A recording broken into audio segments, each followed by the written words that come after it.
Okay, hi everyone. My name is Jonathan Mikanovsky. So, since everybody here doesn't know me, I'm I'm a student at School for Advanced Studies, all the way in Miami, and I'm an intern here at M.D.s Powered.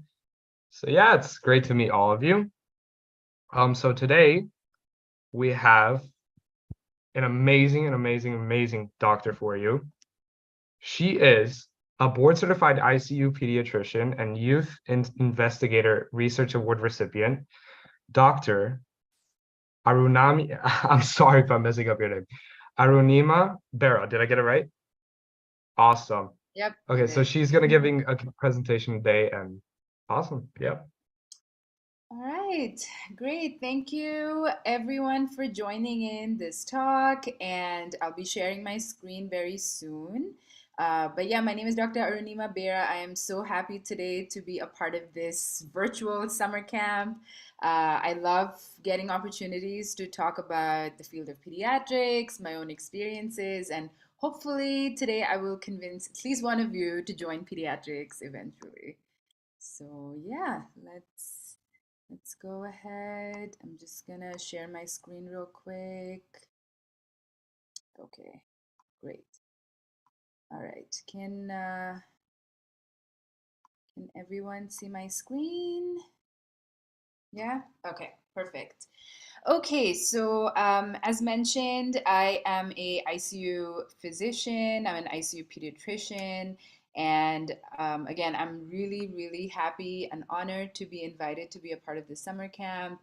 To go a little bit into my professional background, I I actually grew up partly in India and then partly in Qatar as a teenager. So I started my journey as a undergrad pre-med student at Weill Cornell Medicine in Qatar, which is essentially a sister campus of Cornell Medical College in New York. So it was really cool to, have this sort of novel concept at the time of an Ivy League school in the Middle East. And it's actually been around now for about 20 years or so. So, yeah, I'm a proud graduate from Weill Cornell in Qatar. I did a 2 year accelerated pre med program, followed by a 4 year medical school program at Cornell. Which, it would be the same as in the US. And again, a very cool part of this program was that I got to train and study in both the healthcare systems back home in Qatar as well as in the US, because we got to do all of our clinical rotations and eventually our residency interviews and everything in the US. So, yeah, I had truly the best time in medical school. In your last year of medical school, you get to decide what specialty it is that you want to further pursue. And so for me, I really wanted to study pediatrics and, get to make an impact in children's lives. And so I did my residency in pediatrics in Buffalo at the University of Buffalo in Children's Hospital there. Residency is for me was 3 years.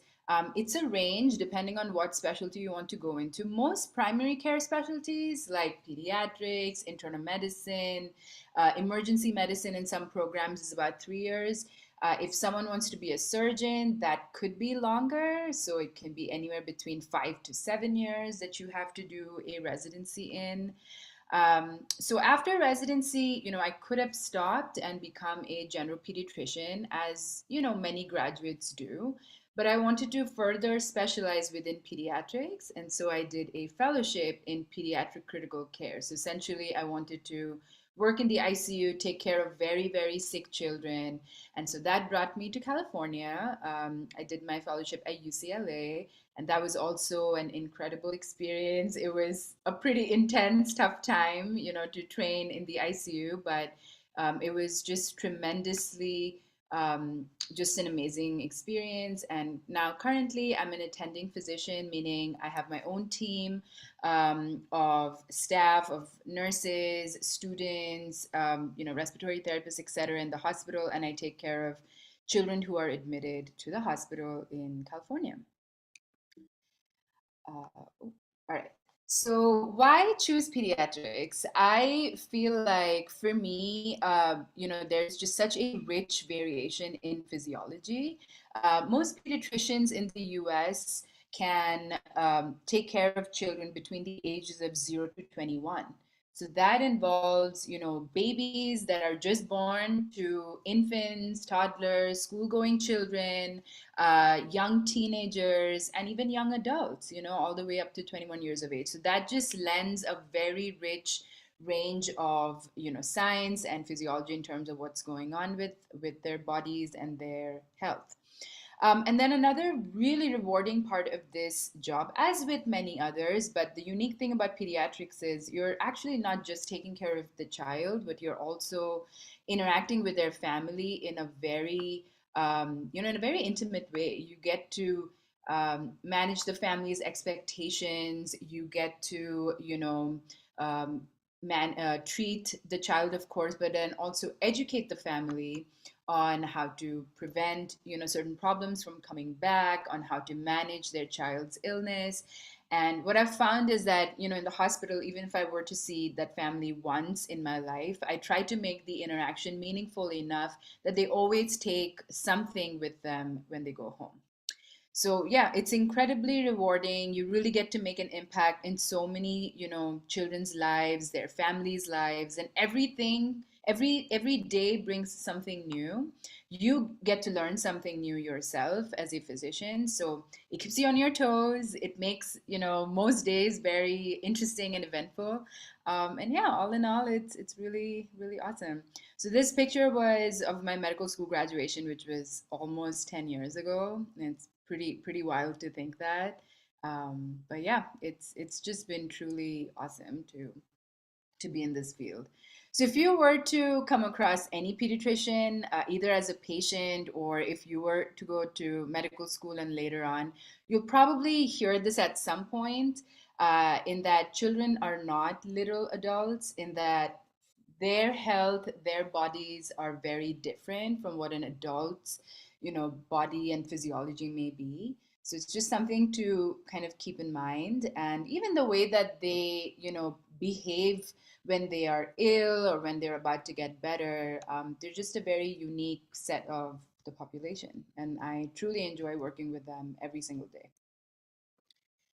Okay, so in terms of timeline for training, I know I gave my own background, but this is kind of a nice, linear format of what to expect.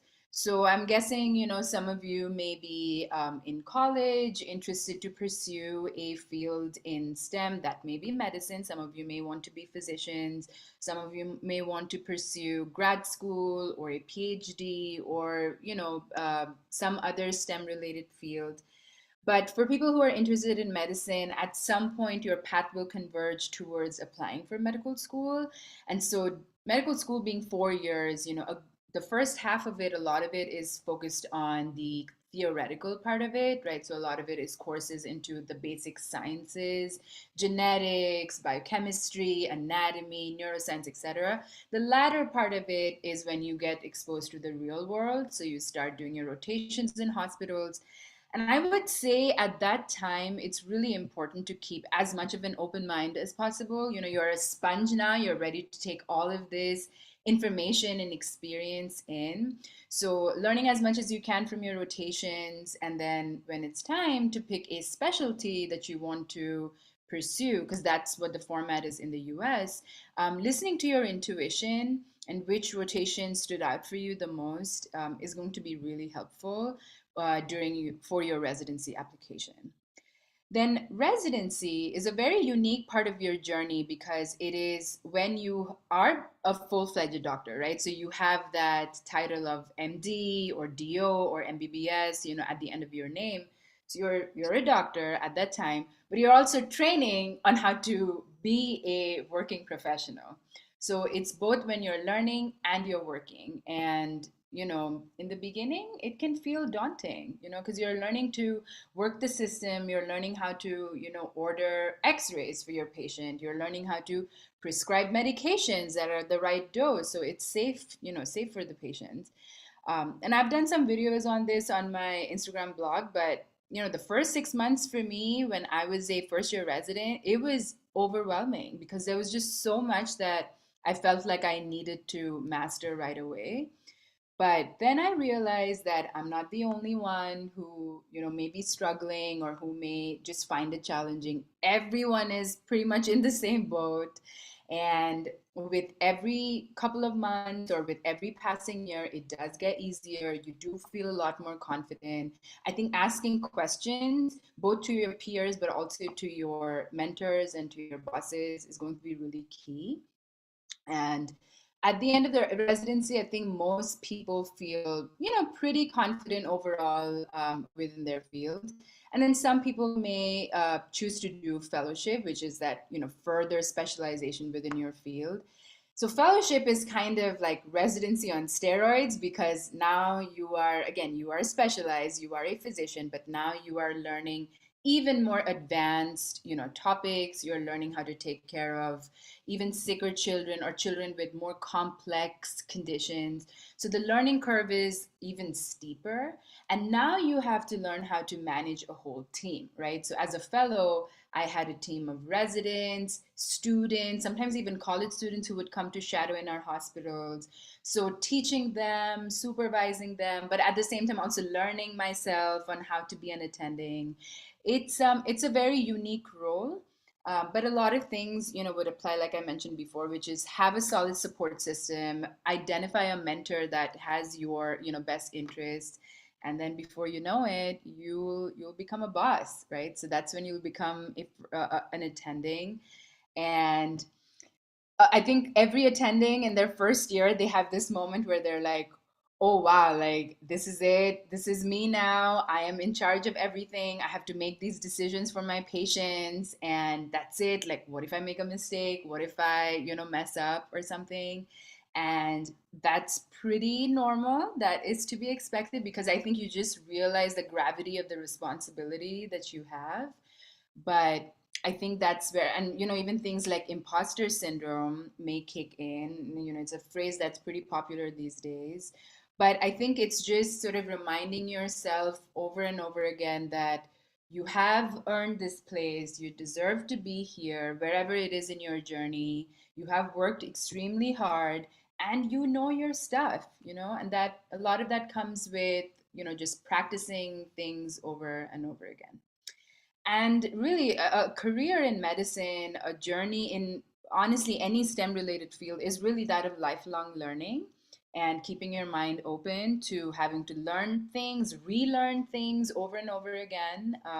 And I think if you keep that approach in mind, then you can't really go wrong. So I thought that it would be a good idea to kind of reflect on my journey and also condense a couple of things that helped me or I wish I did more of. So feel free to screenshot this slide if you guys want to. And I feel like most of these points of advice or suggestion would, again, really apply to any field that you would want to pursue, not just medicine. So the very first one would be to really take ownership of your narrative, right? And so, what does that mean? That means that, if you're in high school or if right now you're an undergrad student and you're thinking about, say, medicine, right? What are those formative memories or experiences that you had? That could be in your family, that could be when you were in school, that could be during an internship or a volunteering experience. But what were those really core experiences that have shaped your interests? Because as specific as that can be, especially when you're writing it in your personal statement, I think that will give people in the admissions committee a really good picture of who you are about and what your interests are. um, the second one is that, yeah, your scores are important. I'm not gonna, like, I don't think anyone will sugarcoat that, right? So your MCAT scores, your GPA, if you're interested in grad school, I guess they're called GRE, your GRE scores, whatever the standardized testing is, those are important. But so is your entire application, right? So again, things like emphasizing those really core experiences that help shape, your passion and your interest, talking about those things. Sometimes certain applications may ask for letters of recommendation, so going to a mentor that you have worked closely with and that you have a really strong, relationship with, that's going to, all of that is really going to count towards your application. I think networking and making connections is incredibly important for two main things. One, of course, if you would like to further grow within the field that you want to work in, and to basically give you an in into that field, networking is incredibly important.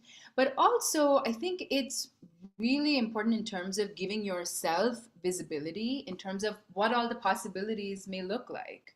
So you may go in with an idea that, oh, like I've always wanted to be, say, a cardiologist, right? But you may interact with someone who comes by and they are really passionate about doing global health or about being in pediatrics. And that may make a switch or a shift in your mind. So I think making connections and networking with as many diverse people as possible, it also goes a long way in just opening your own mind about what your career may look like.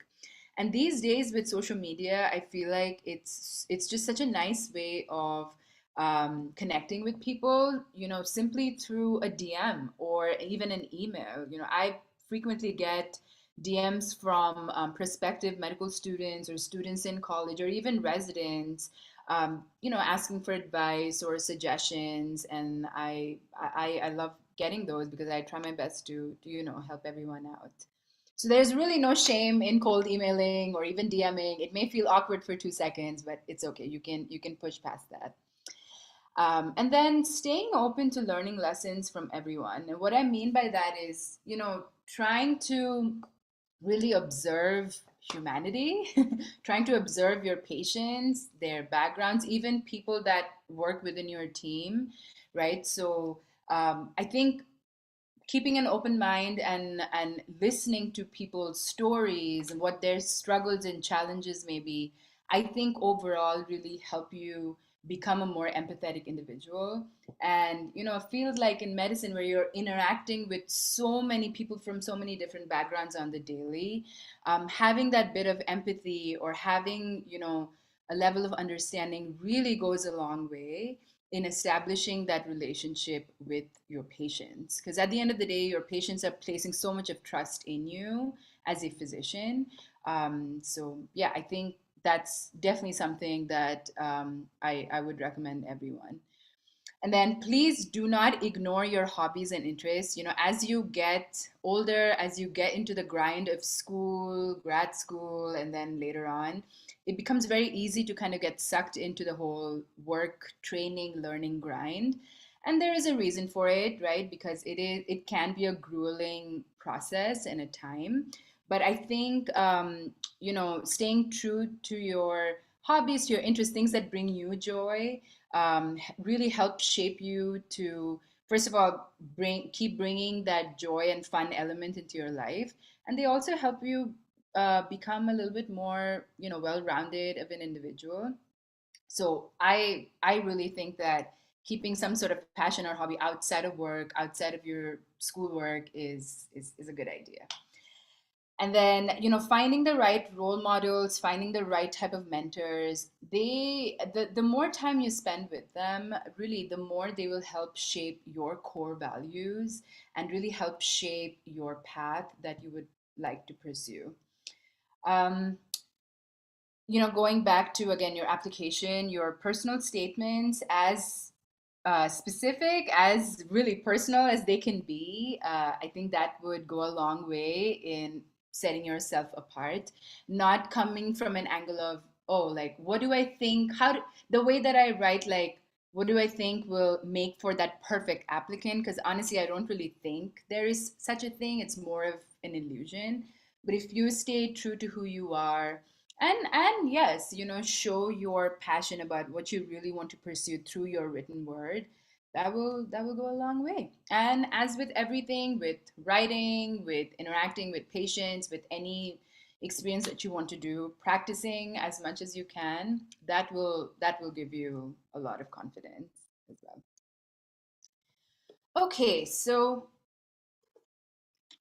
I thought it would be really fun to get into some case discussions of what I have, come across and managed in my real life. One case was from when I was earlier in my training during residency, and I actually was able to present it as a case report at a national conference. So that was really, cool to do.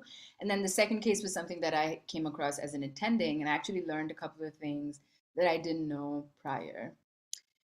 Okay, so the first case is that of a 17-year-old adolescent girl. She has a history of depression and past opioid use. So opioids are basically narcotics. She presented to the ER in our hospital in an unresponsive state after injecting 3 bags of heroin intravenously after not having used any for 3 months. So basically, her body had no exposure to any opioids. But then I believe it was actually on her birthday that she decided to use 3 bags of heroin.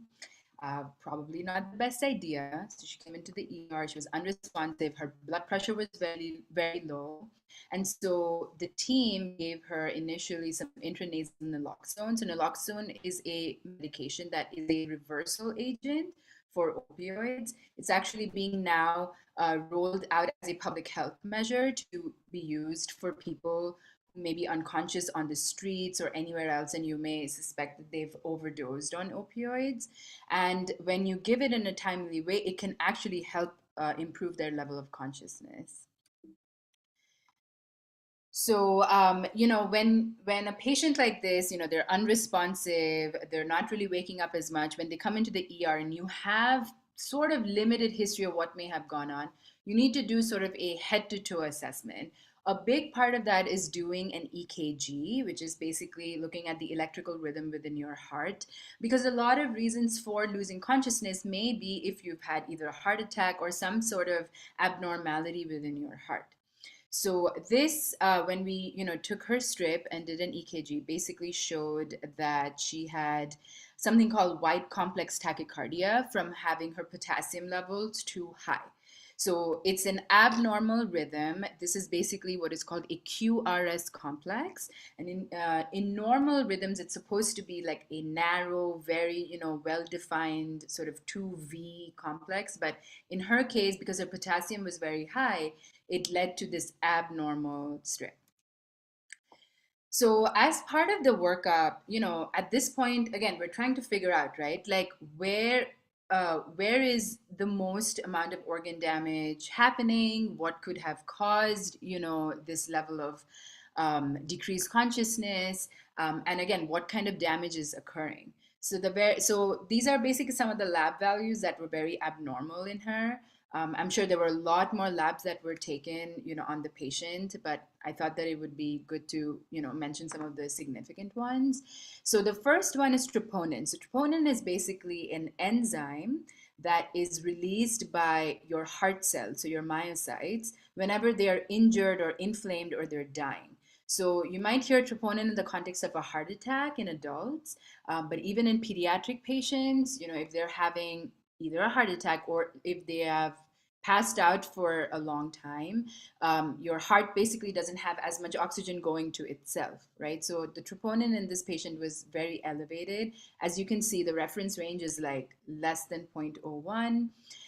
The second number that was very significant was creatinine kinase. So CK or creatinine kinase is actually something that all of us make, say after we have gone through a intense workout or after we have run for a couple of miles. It is an enzyme that is released by your muscle cells after they have gone through some level of stress or inflammation or injury. So as you can see, again, the normal range is only supposed to be in the hundreds, right? Like up to about 500. But in her case, it was in the 200,000s. When your CK is that elevated, it can start to get very toxic to your own body. specifically your kidneys, because the kidneys are the main organ that can clear the creatine kinase out of your body. But when there's so much of it circulating in your body, it can start to overwhelm the organ and actually become toxic to the kidneys itself.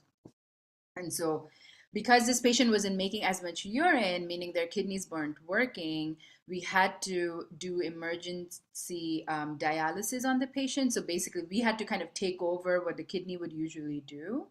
And the way to do that is placing a big IV in a patient and filtering the blood of the patient through a machine, so the dialysis machine, to try and filter any kind of toxins and abnormal electrolytes out to try and normalize it. Because if you let it be, really abnormal and high for a long time, especially like potassium, that could potentially be fatal to patients like these. We also got an echocardiogram. So that's essentially like an ultrasound of your heart to see how the heart is doing.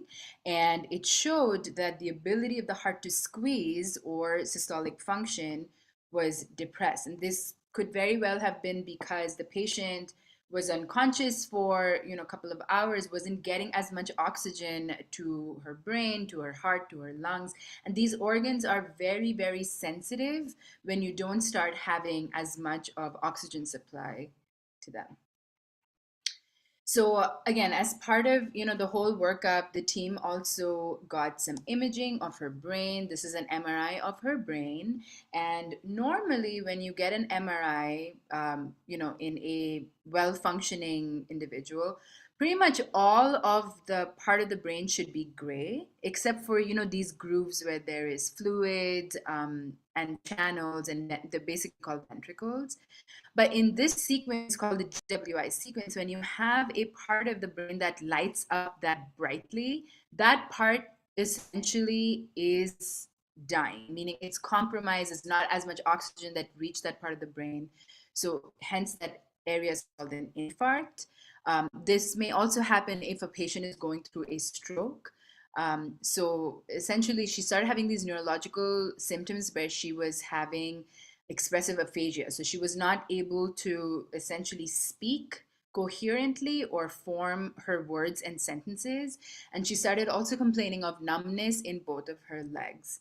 So the brain showed that there was a infarct in the right hippocampal area. Your hippocampus in your brain is essentially in charge of forming working memories and also some executive functions like speech. So unfortunately, that part was compromised in her brain. Now, she started complaining that both of her legs, were feeling numb and swelling.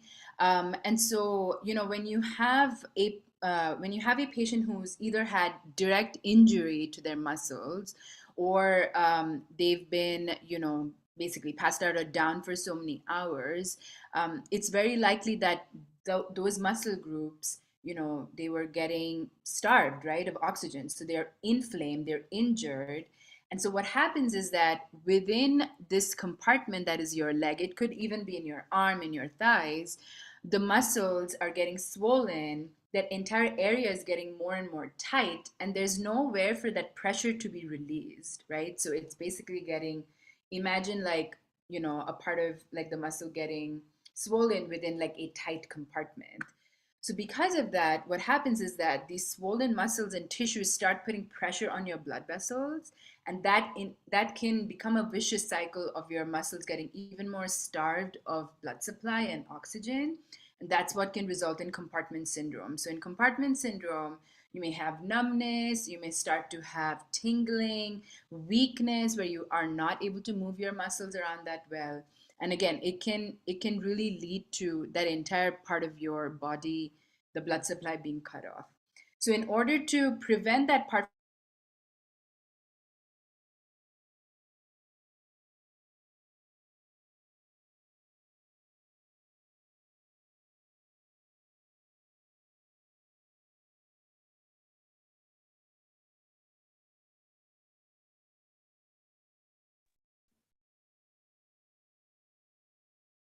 I think she cut out for a sec.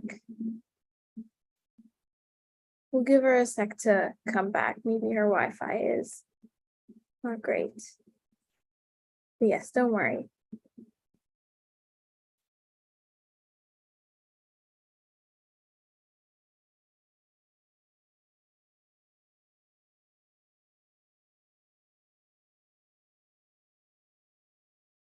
Oh, I'm sorry about that. No worries. Okay. I'm not sure where it got cut off, but anyway. Okay. So just to wrap up, you guys can see my slides, right?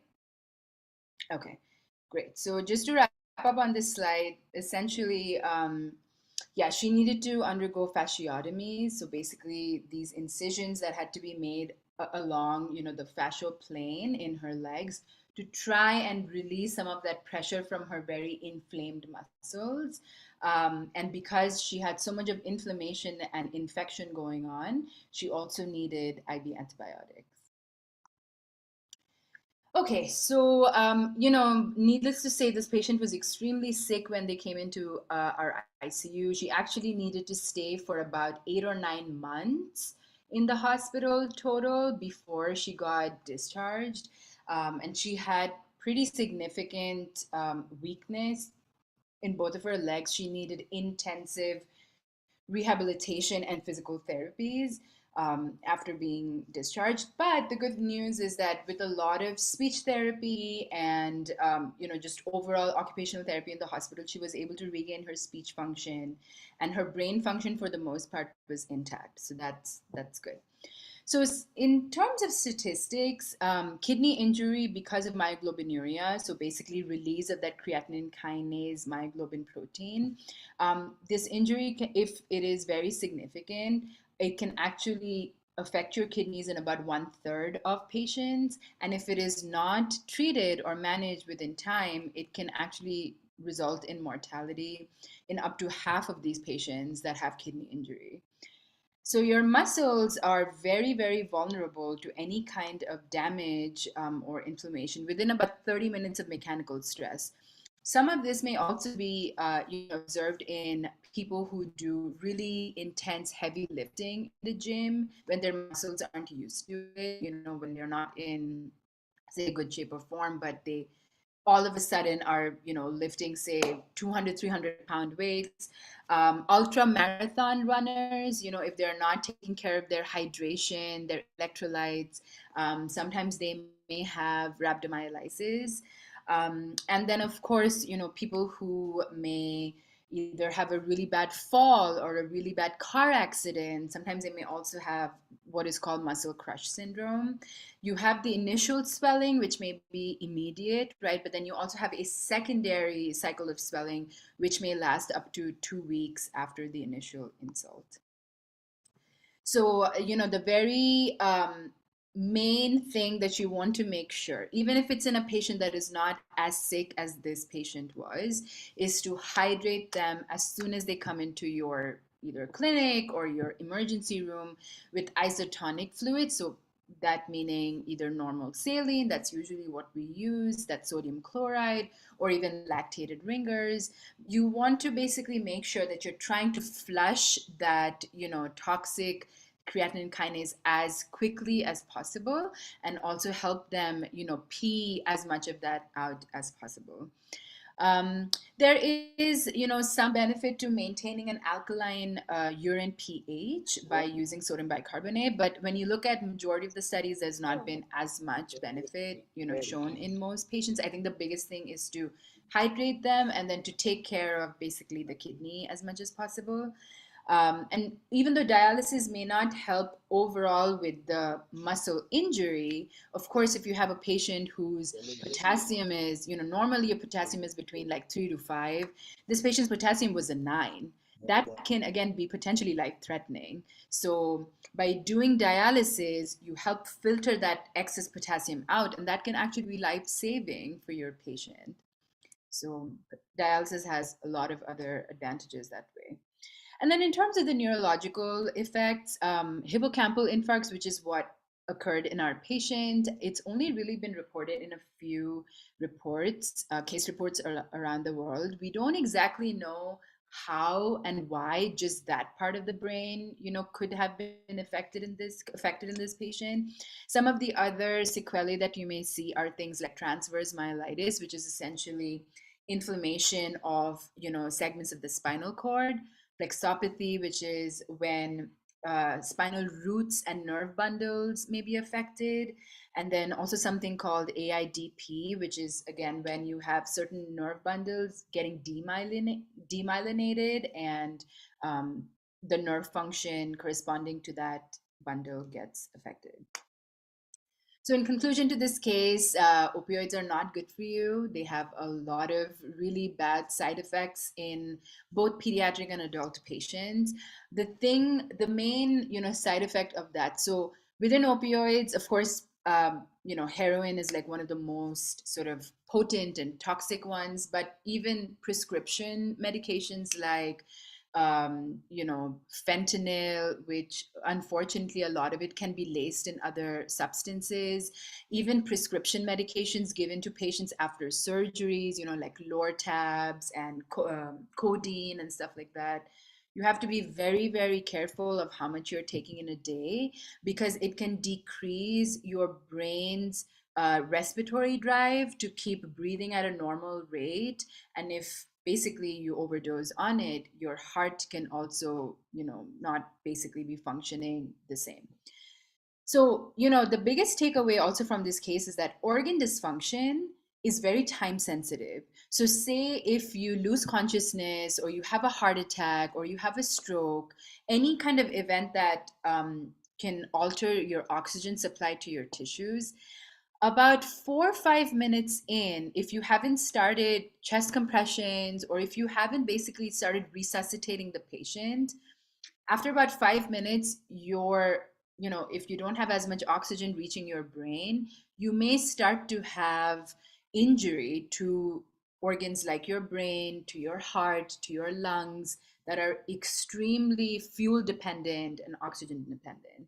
So that is why anytime, on the streets or in the hospital, in the ER, when you have a patient who's come in and they have, basically they're not responsive or they are unconscious, you want to start resuscitating them as soon as you can, because that can really save their life. In this case, and in many cases as well, long-term psychological follow-up is very, very important. Substance use is not just the medical side of it. There's also a huge psychiatric and mental health, side of it. The reason as to why she may have ingested as much of heroin all at once after having not taken any for many months. There should definitely be an emphasis on establishing mental health resources for these patients, and if they are at risk for future use. So that's also very, very important, along with all the medical treatment part of it.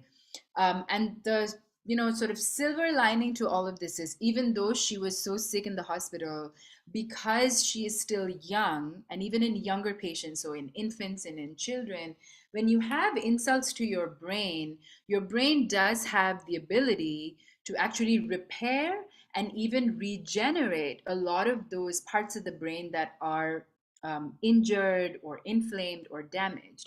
So that's the beauty of a pediatric brain, where one side of it may be, injured because of whatever the insult may be, but a lot of the other parts of the brain may actually overcompensate for the other part of the brain. So I'm glad to, report that overall she actually ended up recovering relatively, pretty well. Okay, so we'll go into the second case, and this is it's a very different case, in that the age group of this patient was that he is a newborn male, so he was just a couple of hours old when we detected this issue. This baby was born at 38 weeks gestational age. So gestation is basically the overall amount of time that the fetus has spent inside the mother's uterus. A full term baby is between 38 to 40 weeks, right? So, in casual terms, that's like, oh, a mother being pregnant for 9 months, that's about that 38 to 40 week mark. Any baby that is born about 37, 38 weeks, that's like an early term baby. And then anything below 37 weeks is a preterm baby. So just to establish that, this baby was born via vaginal delivery, and when the baby was delivered, we found that this baby had a spinal bulging mass. Um, So just in terms of the mother's history, there were no, major risk factors in her prenatal history, although she made inconsistent visits to her OBGYN doctor. And we also learned that the family were recent immigrants to the US. From South America. So, if there were any issues in establishing her care here in the States, that could have been a potential reason why they did not know anything about the baby's mass. So upon delivery, this baby actually did pretty well. Baby's APGAR scores were 8 and 9. So APGAR scores are basically what a pediatrician will assign a baby, and APGAR basically stands for certain things about the baby. So the appearance, does the baby look, nice and vigorous, or is the baby kind of limp? Pulse, right? So is the heart rate above 100 or less than 100? Then G is for grimace. Is the baby appropriately, frowning and reacting to our touch, or is the baby not having any response? And then basically tone and how the baby's respirations are. So each category is given about 2 points, and the maximum you can get is a 10. So an 8 or 9 are still pretty good, because some babies may be a little bit duskier than a full pink color as they are getting used to the environment that they're born in. So this baby's scores were 8 and 9, meaning this baby was pretty vigorous. Um, so these pictures, of course, they were taken with the parents' permission. If you were to imagine seeing any baby, right, a newborn baby or an infant, the back should be pretty flat, right? That's just the spine. But when we saw, especially from the side view, you can see that the baby has this bulge, right, that's covered by the baby's skin and hair, but there is definitely a bulge near the lumbosacral area. And there are even like maybe 1 or 2 dimples within that. So that was something that was very significant, because it's definitely not within the normal anatomy of a newborn. Something else that we also noticed were these like bluish, spots over the baby's buttocks. But that's actually a normal pediatric finding. It's called congenital melanocytosis. It's basically just a aggregate of melanocytes or melanin on the baby's body, and over time it is something that can fade. So that wasn't concerning, but this bulge was definitely concerning. Okay, so whenever you are in a newborn nursery or in a pediatric hospital and you see a spinal mass in that area, the first thing that you need to think about is something called a neural tube defect. So when a baby is developing, as an embryo in the mom's uterus, um, the baby has something called a neural tube. So literally think of it as like this hollow tube. It starts closing so that the top of the tube near the head forms the brain, and then the rest of the tube forms a spinal cord with nerve roots and nerve bundles that then branch out. If there is any part of that tube that fails to close completely, then that can result in something called a neural tube defect. So that means that if it's near the brain, you may have part of the brain that is exposed, or part of the brain that is not at all formed, like an anencephaly, the second one here. You may have a protrusion of the covering around the brain called meninges. That can also, potentially be an issue.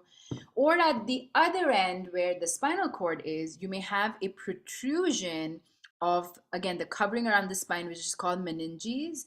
So you may have a protrusion, through the vertebral column, resulting in something called a meningocele, which is just the covering. Or if it's part of the spinal cord that is also protruding out, it may be a myelomeningocele. So the problem with that is, if you have any sort of protrusion or even what is called tethering, meaning that part of the spinal cord is now stuck to that part of the vertebral column or outside of the body, anything that is distal to that, meaning any part of the spinal cord that is past that part of the nervous system is not going to develop appropriately. So that means that that baby, as and when they grow, they may have issues with movement of their legs, they may have numbness, they may even have paraplegia, they may have issues with bladder function, with bowel function, because those spinal roots and those nerves all help with function of your of your skeletal muscles, but also of your bowel and bladder function. So this is something that needs to be detected, actually ideally prenatally, when you're having prenatal ultrasounds on the mother. But if you either don't know about it, if you see it right after birth, then it is something that should be followed up with doing images of the baby's spinal cord immediately, so you can see what the issue is. So I wanted to show this infographic by CDC because this is the main reason why folic acid has been such a big emphasis for mothers. So folic acid actually is recommended from the time that you are detected to be pregnant, because it actually helps with the neural tube development. It helps with basically the baby's developing brain and their spinal cord. And so, in the States and in many other countries as well, a lot of foods that you may consume are actually fortified with folic acid, but also mothers are. They're recommended to have folic acid supplements as part of their multivitamins or other medications for this reason. And it can really help prevent any of these issues in the thousands annually in the US. But of course, if a patient is either not taking their supplements, or they're not they're just not aware that they have to, then it could potentially be a risk factor.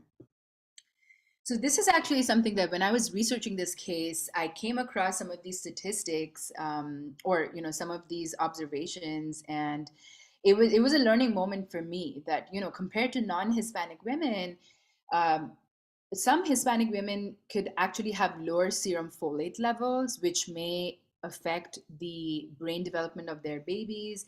They may be more prone to having a baby that was born with a neural tube defect. They may have this gene variant that may also be a risk factor for, a neural tube defect. And because of either language barriers or barriers in their understanding, they may be less likely to know about the benefits of taking folic acid, or of basically, helping their baby prevent this issue. So this is just something that I feel like is really important to emphasize, specifically, in the community that I work in. Half of the patient population, they're actually Hispanic. So it just means that from a public health standpoint, as the healthcare team, we need to really make an effort to educate and bring awareness to this issue to, as many childbearing individuals as possible.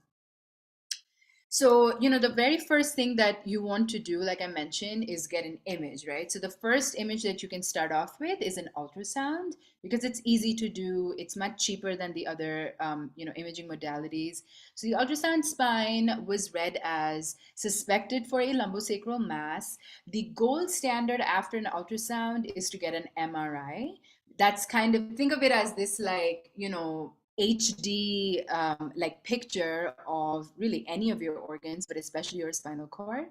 Um, so, that was something that was recommended. Thankfully, we did not have any obvious neurological deficits on exam. So, the baby was kicking and moving all of, their extremities, their upper and lower extremities.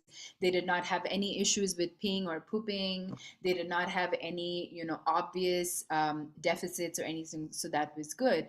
But knowing that this baby needed a immediate evaluation, we did have to transfer this patient to a hospital that just had more expertise and more resources and able to like diagnose this patient.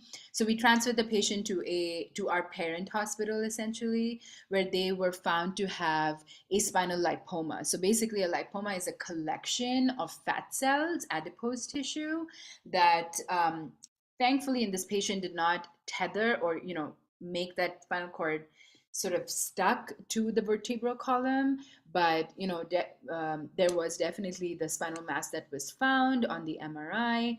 And because there was no tethering, neurosurgery team, they said that it was okay to discharge the patient at that point at home. They gave some instructions to the parents of, just monitor how your baby's feeding, monitor how your baby's growing and moving, their limbs, and then they can always come back to the neurosurgery team to see if the baby needs surgery a few months later rather than right away.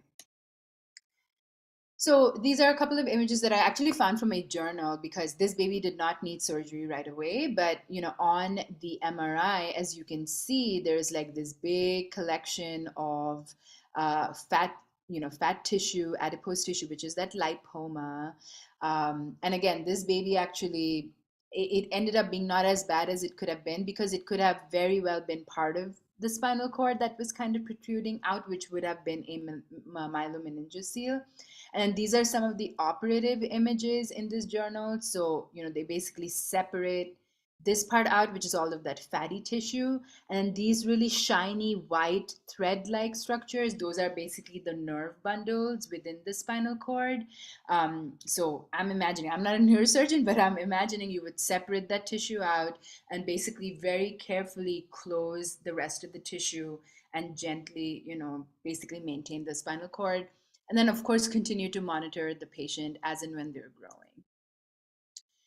So the conclusion to this case is that it is extremely important to give this kind of guidance and education to mothers during their prenatal journey. So when they're pregnant, emphasizing, use of folic acid, getting your ultrasounds done frequently, so that if there are any issues that come up with the baby, there can be a plan put in place earlier than later.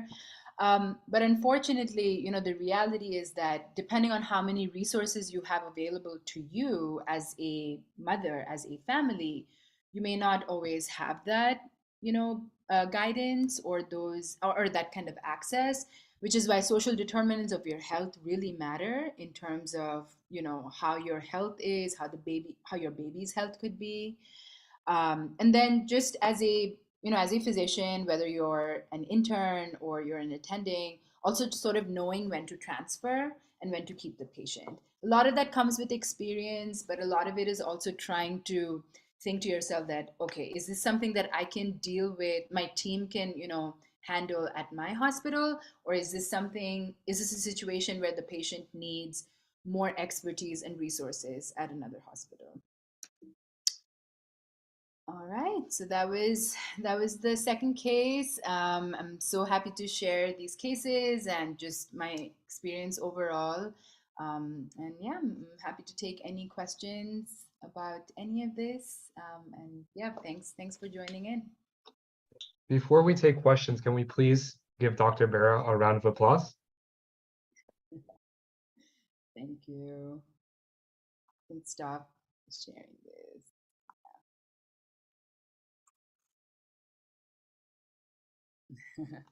My pleasure, guys. Thank you.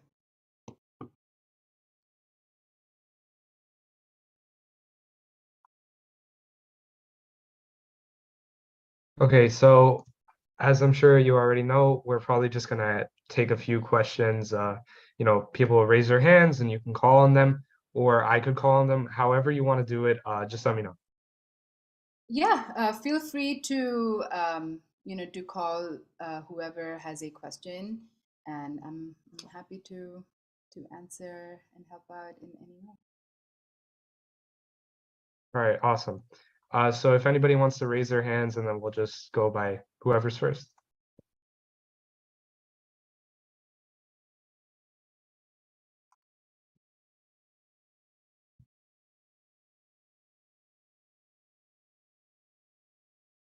I do see a message in the chat as well, so I'm happy to address that one first, Okay, yeah, let's do it. if you would like. So, Aisha asked, how did you narrow down what you wanted to pursue?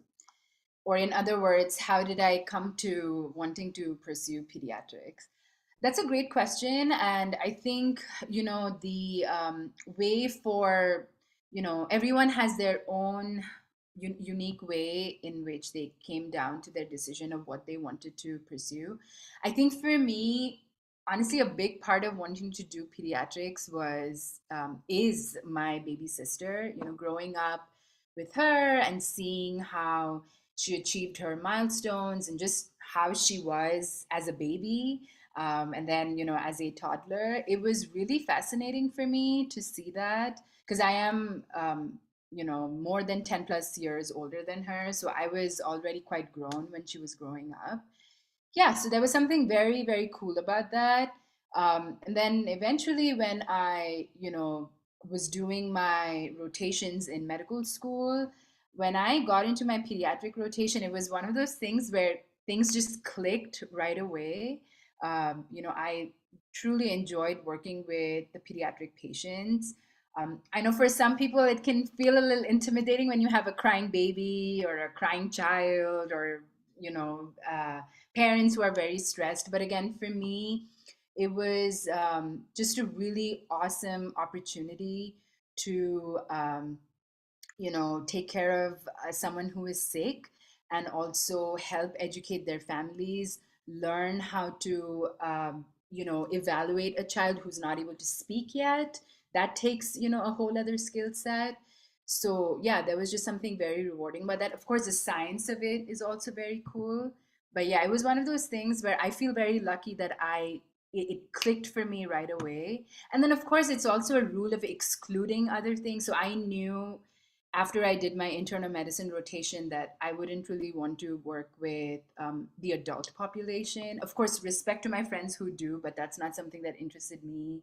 I didn't really want to pursue surgery, even though it's very cool. So yeah, that's how I got to where I am. Okay, so I've been keeping kind of like a mini Word document with all the questions. So second question would be, in your practice, do most patients encounter results in the baby from the ICU surviving, or are there a lot of deaths you experience? That's another great question. So, the good thing about pediatrics in general, and even pediatric critical care, which is where the sickest children in the hospital are, is that your outcomes for the most part are very good. So, we can take, say, COVID as an example, right? Since we all went through a pandemic together. Depending on which patient population, which community you're looking at, in adults, at one point, the COVID mortality rate, meaning the rate of death, was as high as 10%, 15%, 20%, in adult populations. But in children, that percentage was significantly lower. I mean, in some hospitals, it was like less than 1%. I think the aggregate overall is still about, less than 1%, or between 1 to 3%. So that's really great in that most patients actually end up doing pretty well. However, in pediatrics, because your mortality rate, meaning the rate of deaths, is so low, there are some other things that we have to look at as physicians. We have to look at the morbidity, meaning what was the overall effect on their organs and on their health as a result of this illness or this hospitalization. So, with the first case, for an example, right, she had significant disability. She still had some neurological dysfunction. Those would be the things that you would pay attention to, because those can be long term effects in patients. But for the most part, I would say, in my personal experience of being in a ICU, um, you know, anywhere from like 85 to 90, even 95% of patients, they get it, the ones who get admitted, they get discharged without any major issues. Of course, you do have, some unfortunate patients who don't survive their illness, but that's just the nature of the job. Okay, so next question would be, how do you handle yourself and focus during situations of stress and emergency as an ICU doctor? Yeah, absolutely. I think you have to make stress your friend to some extent, you know, and uh, this level of stress is a little different from, say, stress of being in a classroom, a stress of doing a test. Of course, that can be very stressful too. But here you're dealing with real lives, right? And you're dealing with you have the responsibility of making sure that they do as well as they possibly can. So it can definitely be very stressful in some situations. But two main things, right? The first main thing is that your training, your practice, all the situations that you've been in before as a trainee, as an intern, as a resident, all of that will prepare you to still function and do your best despite the stress. So that's really where the practice element comes in place, and you get more and more confident with dealing with these tough situations. The other part is taking rest, so after a really stressful case or a really stressful shift, taking care of yourself, getting as much sleep as possible, completely switching off, at least trying to switch off mentally from that, from your work. um, Doing your hobbies, doing whatever else it is that will, bring some lightness into your life. That's why I emphasize that part, because those are, I think, very important parts of stress management. And then, of course, also talking with your peers, talking with your mentors, building a support system. Again, no one is alone in healthcare or going through these things, in an isolated way. If you do feel like, you're feeling very isolated, or you feel like you're not able to cope by yourself, I would strongly urge anyone to seek help, seek resources that will help you out. I have done so at different points in my career, and it is absolutely important and valid to do that. So it's a journey. It's a journey to manage stress, for sure. Next question is, can you explain what the difference is between residency and a fellowship? And is a fellowship required or optional to become more specialized? Absolutely. So in order for you to practice in the States, so just talking about the US, you do need to have a residency in some field. So after, graduating from medical school, basically you will have completed USMLE steps 1 and 2, which are the first two steps towards, working towards your license, your medical license. Then there's step 3, the final part, which is what you will do during your intern year, so during your residency. So residency is sort of, think of it as a building block, right? If, say, you want to be an adult medicine doctor, you would have to do a residency in internal medicine.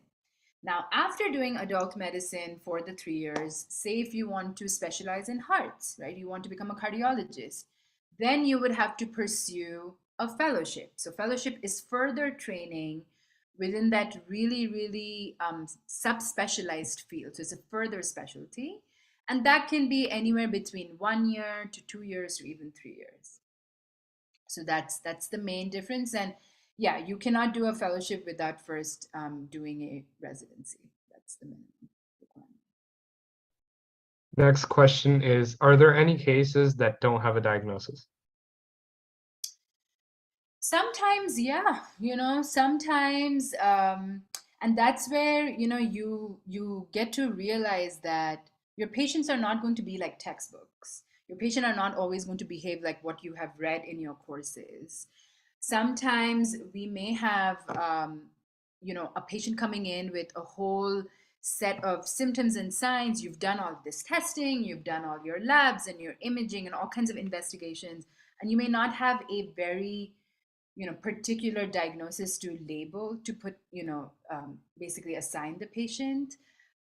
Yeah, sometimes that can happen. It's rare because we've come to a point of so much of technological advancement that we are able to diagnose pretty much like 95 to 99% of conditions. But sometimes you may come across a very rare situation, and the main focus in that situation is, how do I make sure this patient gets better? How do I make sure they come in when they are better than when they had come in? So trying to make sure that whatever they're going through, we can improve upon that. Okay, this is going to be the last question, and I'm so sorry for everybody that didn't have a chance to get the questions answered. Again, I'm so sorry, but we will be compiling all these questions. And Dr. Bera, if you have any time to answer them, just please, for sure, look out for that. So for the last question for today, more on the science side of things, what kind of new techniques or technologies do you find in the field of ICU pediatrics? Oh, that's these are all very, very great questions. I love really yeah, talking about new science and scientific technologies. So a lot of it is again on the diagnostic side, be it, say for example, PCR technologies to try and really isolate what kind of virus or bug or bacteria that the patient may be having.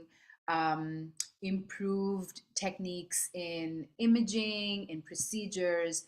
So, I mentioned ultrasound, MRI. There are lots of other really cool ways to, detect what the issue may be within the patient.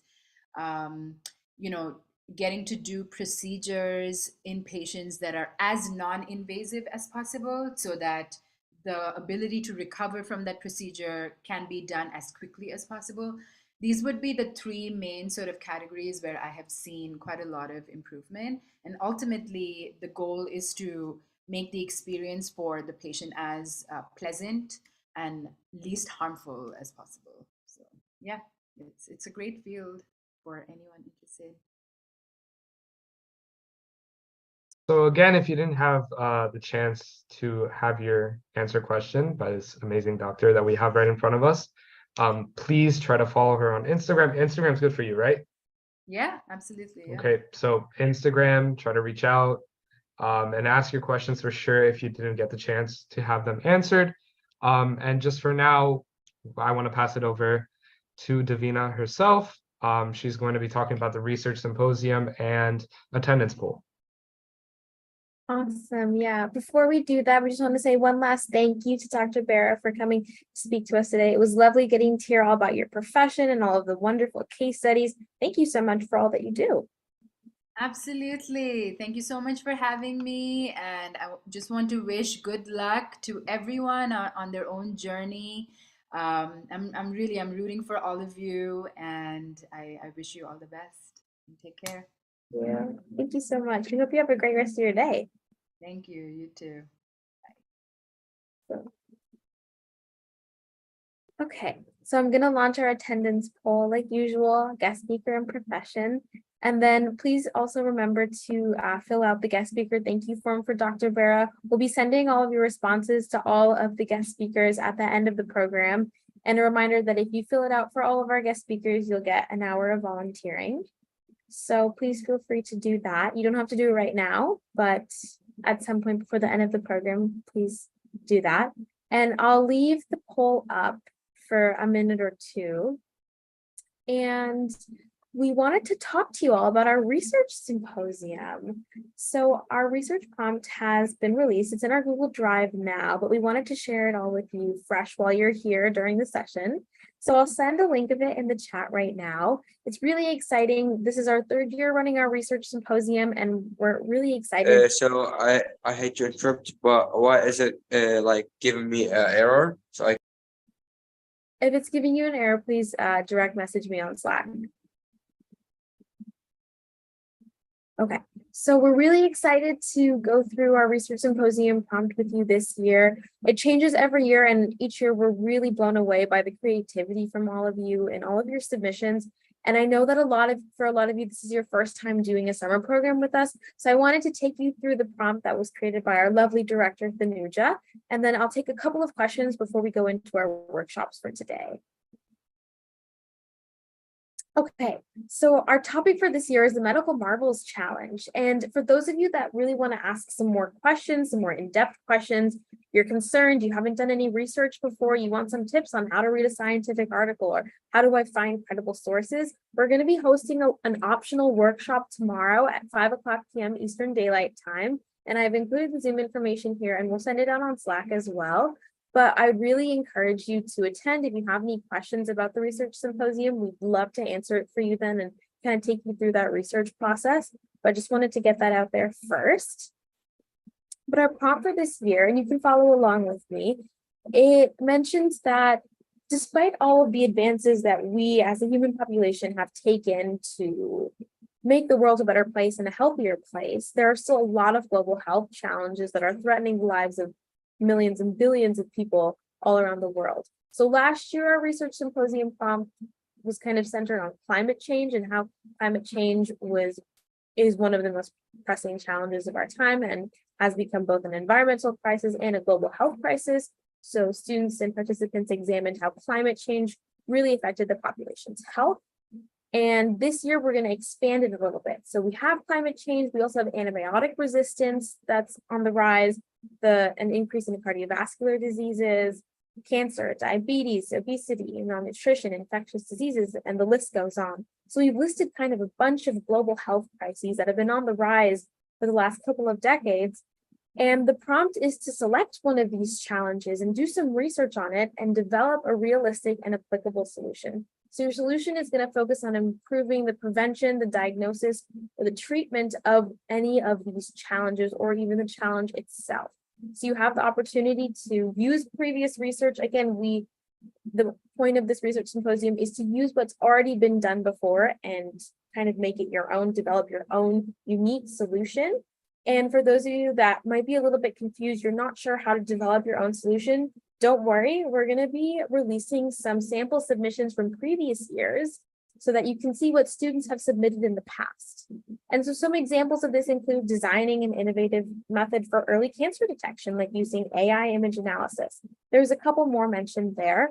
Try not to do those because we provided those examples for you, but you can pick something along a similar alley and that will be totally fine. I would like to say, before I check the chat for any questions, I'm not sure if anyone's already asked this, but this research symposium is not mandatory. You are not required to do it.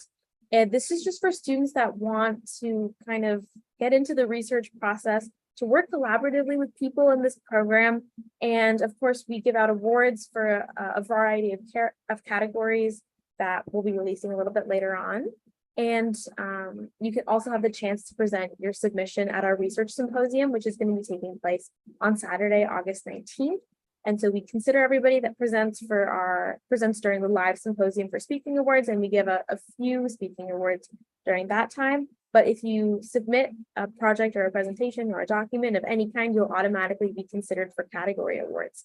So in previous years, some of the category awards have been biomedical solutions, engineering solutions, legal, political solutions, disaster relief, intervention, those kinds of things. It'll be a little bit different this year because our prompt is a little bit different, but we usually have about 6 or 7 or 5 or between 5 and 7 categories, and we give awards based on 3rd, 2nd, and 1st place. And don't worry, if your submission does not receive one of those awards, you'll still get a participation award for submitting something towards our research symposium. So you can choose to work on this individually. We're not requiring that you do this in groups, and we're really not requiring that you do this at all. We think it's a great opportunity and it's a great thing to add to a CV or resume and just get experience with researching and developing something that's a solution on your own. But you can choose to work on it by yourself. We're going to cap groups at 10 members. I personally would recommend that your groups are no larger than 5 to 7 people max. We usually see that in groups of upwards of 10 members. Those groups unfortunately don't end up submitting a project. So please try to find an ideal size group, but I'm not saying that you could have 10 people and not make it work. And then some of the requirements for our research symposium are that these solutions must be thought out and have a measure of real life applicability. So please don't pick something that can never be done, like, I don't know, trying to genetically mutate aliens or something. I don't know. Like, try not to do that. But we're hoping that you're pulling from previous research, right? So what has already been done for all of these crises? Because for everything that we've mentioned here, all of these global health challenges, climate change, antibiotic resistance, cardiovascular disease, there's already a ton of research being done on all of these. And so it should hopefully be more manageable to get through some of that literature. So it's got to be something that can be real life applicable and then not already done before. So just presenting what has already been done on a topic is, unfortunately, it doesn't count as a solution because it's not your own. It's not something that you on your own have developed. So you have to make sure you showcase how your solution is unique and how it has not been done before. Make sure you address the pros and cons of your solution. Is it actually feasible? Is it going to cost too much money? Are people going to be resistant to it, etc. And then if you would like to work with people outside of the summer program, we would recommend that you work with people in the summer program. And we'll be posting some messages to help you find team members if you are interested in doing this. I think it's a great way for people to meet people from the program, or if you've made some friends while you've done the program, we hope that's true, then it might be a nice way to work with them. But if you would like to work with people from outside the program, you can, but you do have to email us for approval. And then another important thing. So in the years prior, this hasn't been a huge issue, but we have had to negate a few submissions due to either the entire submission or part of the submission being plagiarized. Being plagiarized includes, copy and pasting from a scientific article, copy and pasting from somewhere, not rewording enough, not citing enough, not including a references section, or using an AI generated source of some kind to write your answer for you. If you do that, unfortunately, we won't count any of your submission. We understand that sometimes you might forget to cite something here or there, and we'll be understanding of that, but please don't copy and paste things from any sources without making sure it's your own. Because when you write something down and when you submit something, you're saying that this is your work. So that's why it's really important to cite it, because then we know that these are your ideas supported by other literature. So what are some next steps? I know that this might be a lot of information right now, but we're going to be posting a message on Slack to help you find team members if you're interested in working collaboratively. By Thursday, August 3rd, which is next Thursday, you have to message us on Slack. We might actually end up sending out a Google form instead to make sure we don't miss anybody. And you just let us know who's in your team, or if it's just you by yourself. And then if you are interested in being mentored. So we are working on providing every team or every individual that's planning on participating with a mentor, so you can ask them questions about your project and the research as you go along it. Because I know that for some of you, it will be your first time doing research or working on a research project, and we don't want to throw you to the wolves. So that's why that form is important. And then you keep working on your research projects. We'll again be releasing some samples from previous years until the deadline of August 18th at 11:59 p.m. Eastern Daylight Time. And then our research symposium is going to be taking place on Saturday, August 19th at 9:00 a.m. Eastern Daylight Time. I believe in years prior, it's usually been an all-day event, and we'll schedule you for when you would like to speak. And then you'll have the chance to present it to your fellow research symposium submission members. We have a form up here. I'm not anticipating that anyone will be using this anytime soon, given that we have just released the prompts.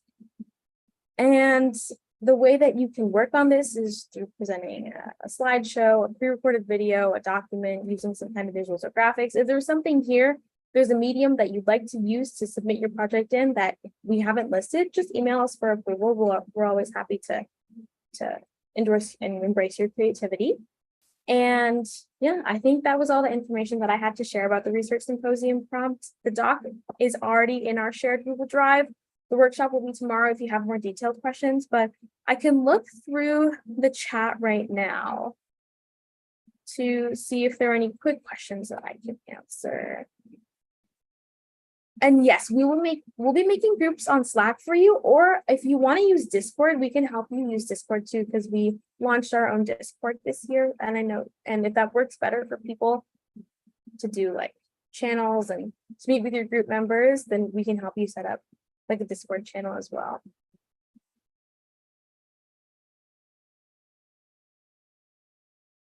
Okay, I'm looking through some of the other questions.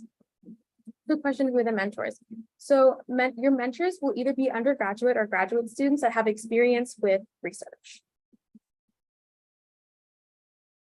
We're hoping that we'll have enough graduate student mentors to provide you all with, but our undergraduate researchers are also available that have done research and will be able to help you hone in your research skills and develop them for the project. Vaishnavi, did you have a question?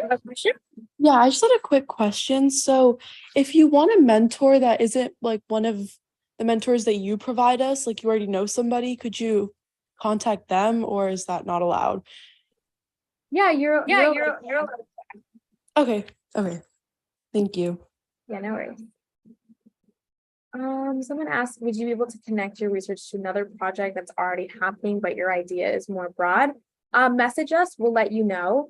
We want to make sure that if you're working on a project that it is actually like different than what is already out there. So just message us and we'll let you know if that's okay. It really depends on, it's a case-by-case basis. Yes, the submission form is not working right now. So sorry, we just realized that it says it's only open to members of the organization, but we're going to change those features for you. No, this is not required. We have a Discord. Yes. Okay. I think all of the other questions have been answered. So I'll stop sharing my screen and please make sure that if you are interested in participating in this, we think it's a really great opportunity. You can join our workshop tomorrow and we'll kind of be going through more of that stuff as well. All right. Okay, so we're going to move into our workshop now. I know that our guest speaker shadowing is a little bit longer today. Dr. Bear had an amazing presentation. I'm going to go ahead and end the poll now. I think everyone that's in the meeting answered it. So that's good. And then I'll go ahead and share my screen. And we'll go through the medical specialties a little bit quickly just to make sure we have enough time. And this is all information that you can read on your own as well. And a lot of the guest speakers have already been talking about this as well, like the timeline and some of the different specialties. And then Ahmad will be covering our triaging and our medical practices and surgical procedures workshop. Okay. So what I wanted to share with all of you was our top interactive homework submission and our top debaters from our last session. So there were about 200 of you in our last session, broken up into a couple of different breakout rooms. And we really enjoyed listening to all of your debates. You all did a wonderful job. And our breakout room hosts, we made some notes for who we thought did an exceptional job debating. And first we'll go over our top homework submission. So congrats to Momina. I'm sorry if I'm mispronouncing your name. Great job. And thank you to everyone that submitted a homework assignment. You all did a wonderful job. I really hope that the interactive helped all of you kind of understand what it might be like to do research, or how do we start, or what do we ask our patients first, and then trying to hone in and narrow down the list of possible tests or labs that you can run to figure out what's going on. So great job, everybody, and great job, Momina. And then here are all of our top debaters. So like we said, we had 200 of you. So there were a lot of you participating and all of you did a wonderful job. And congratulations to everybody that's here on our screen. We have Kaylin, Stephen, Rakesh, Isabella, Anishka, Sai, Sophie, Mike, Ishita, Salma, Sadia, Kashfi, Fadi, Zainab, Angelina, Rania, Sania, Bridget, Christabel, Maria, Magalia, Daisy, and Isha. Long list, but we have a lot of you here. So congratulations, everybody. You all did a wonderful job. And we had a wonderful time listening to the rest of you here. We're sorry we can't provide awards to everybody, but really everyone did a great job. So congratulations to everyone here. All right, I'm going to check the chat to see if there are any questions. I don't think that there are. Okay, so for the sake of time, I'm not going to run through my medical specialties workshop, only because a lot of it is information we've already covered. It has a lot of information about like a lot of different specialties like neurology, all these different things. And it follows the same format. So you can feel free to just follow and read these slides on your own time. It's already in the Google Drive, so feel free to do that. And yeah, it's just a lot of information about some different specialties, and you can feel free to read it and then just message me if you have any questions. But I want to make sure that we have time for the triaging because that's interactive, and then Ahmad's workshop. So I will give it over to Ahmad now. All right, thank you everyone for joining in today. I'm gonna go ahead and share my screen and we'll get started with the triaging workshop and common medical procedures, some surgeries. We'll dive into that as well. I hope everyone is doing well and is having a good Wednesday evening. I think it's evening for everyone. If it's not, then I hope you're having a good time wherever you are. So we're going to start off by doing a mock triaging workshop. We're going to go over what triaging is, the different levels of triaging, as well as do some practice case scenarios. So you can practice your triaging skills. Again, this is an interactive workshop. Participation is encouraged, and we want to learn together. Feel free to ask questions. We are here. I'm going to actually open up my questions thing here so I can see them if they come through. All right, so what is triaging? Let's start off by that question. Anyone can feel free to unmute their mic or raise your hand and I'll call on you, or use the chat to answer what triaging is.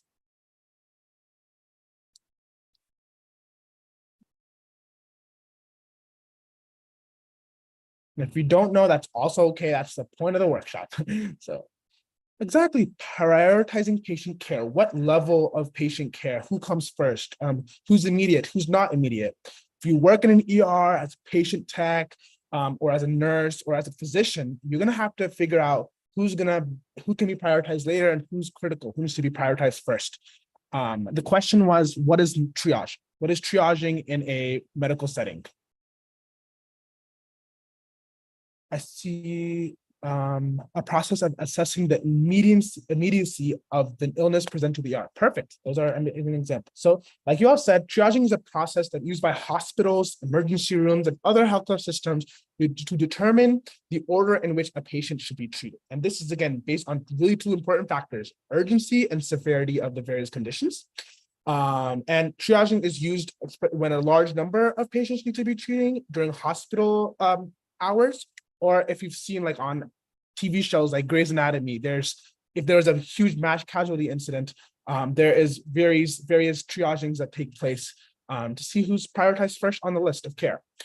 So everyone gets care, but sometimes, if you are dealing with a more severe injury, you have to be prioritized first because your life might be on the line. So what is the different categories of triage? So on the left, you should see unsalvageable, critical, emergent, urgent, and walking wounded or non-urgent.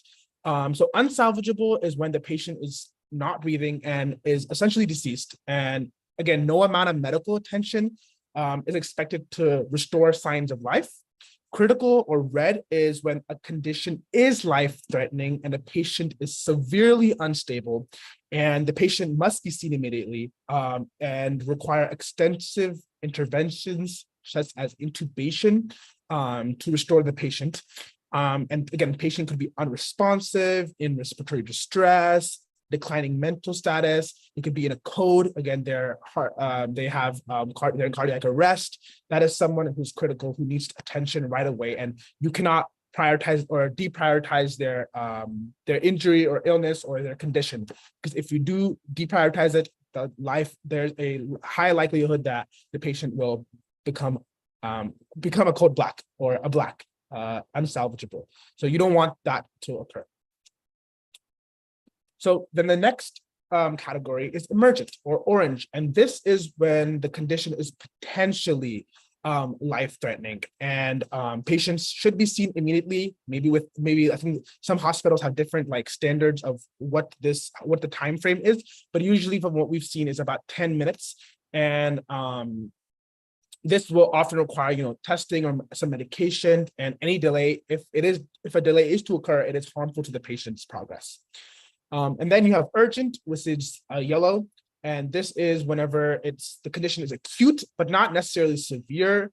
Patient can be seen within 30 minutes to a few hours, and they may require some testing or medication. And usually after this, patients are, discharged after receiving the medical attention. And then, the non-urgent or wounding care would be when a condition is stable and not severe. And patient does not need to be seen quickly and often requires minimal to no testing or medication.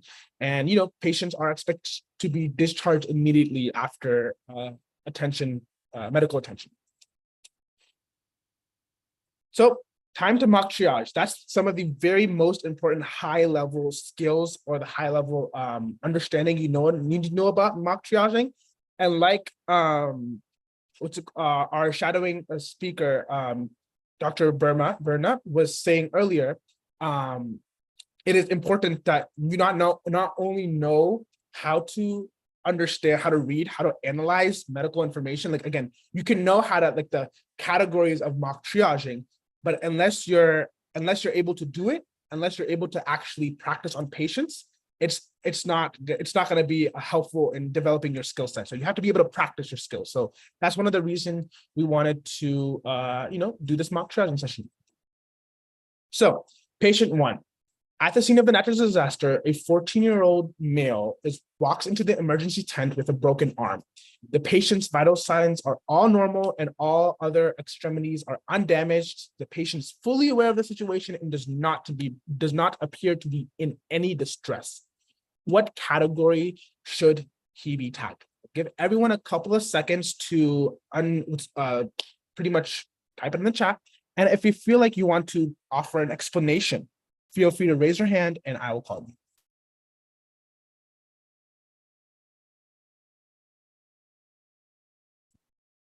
Okay, green, I see. Okay, there's my chat finally loading up. Melinda, feel free to unmute your mic. And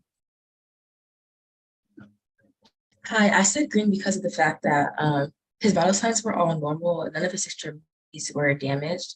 The fact that he was fully aware of the situation too. Cool, great.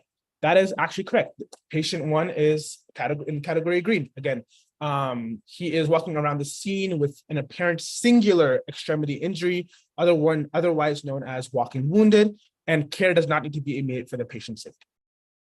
Now, this patient 2, at the scene of the natural disaster, a 73-year-old man is found lying under debris with several lacerations showing on his outer body. Additionally, brain matter is visible on top of his head. Patient is unresponsive. Great. I see black. Again, I also see some red. And the patient is unresponsive and brain matter is visible. Brain matter is visible. Correct. The answer is does anyone want to provide an explanation before I tell you the answer?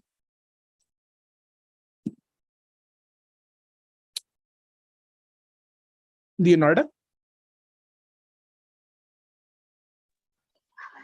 Yeah, so the man is like, our body can't maintain itself without its brain, and since the brain matter is obviously exposed to the air, it could be damaged, and that could be long-term effects on not only his bodily functions, but if he could be brain dead. Yeah. And when brain matter is seen, that again shows that this might be a category black, because the patient 2 can be tagged as unsalvageable because he clearly suffered a wound that no individual can survive, given any amount of medical attention or treatment. While 8 is taken into consideration for triage, no individual of any age will survive this patient's injury. Again, you see brain matter. The patient is deceased. And I think if you took a vital sign or something and you see that there's no heart rate, you can kind of, that can be confirmed, that diagnosis, that triage. Okay, patient 3 is wheeled into an emergency room with a gunshot wound in her left shoulder. Bullet is suspected to remain in the body. The patient complains of tingling in her left arm and blood loss is significant. Patient now begins to shift in and out of consciousness. Patient has a history of a deep vein thrombosis and takes a blood thinner, and also states that she smokes daily. What category should she be tagged in? Okay, does anyone want to offer an explanation? I think I have to move on.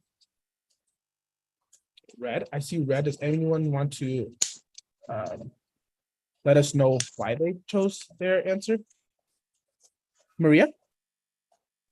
So I think it would be red because even though it's a very serious situation, it's life and death. It's not like death. It's not conclusive that she will not make it. So Yeah, I would say red because it's very serious, but it's not the end yet. I see. You said again, I kind of cut off for you. You said red, correct? Yeah, red. Perfect. Yes, category red. Patient 3 can be tracked as critical. She has suffered a major wound that is life-threatening, and if left untreated, it's life-threatening if left untreated. And again, based on the patient's medical history, what they're feeling, and her history, again, it's serious risk if the patient isn't immediately treated. So, again, care should be given immediately for this patient's safety. I saw some questions around. Again, patient is also on a blood thinner, so she is vulnerable to bleed out. So another question about if a vital sign is taken before or after something like a code, not a code, a category if patient is triaged as like unsalvageable. It depends. I feel like if they want to confirm their results, then yes, they can take some vital signs. But again, it might just during a triaging session, if you know that the patient is deceased, you will know. But again, if you know the patient isn't deceased, then there will be the category below that. Okay, patient 4 is a 57-year-old female, enters the emergency room on a wheelchair with a deformed tibia and fibula. Patient cannot walk on her own and states that she has some ongoing pain in the affected area. Patient's vital signs are normal and she does not appear to be in any distress. What categories should she be tagged in? And feel free to raise your hand if you want to offer an explanation on why you chose the category that you tagged the patient in.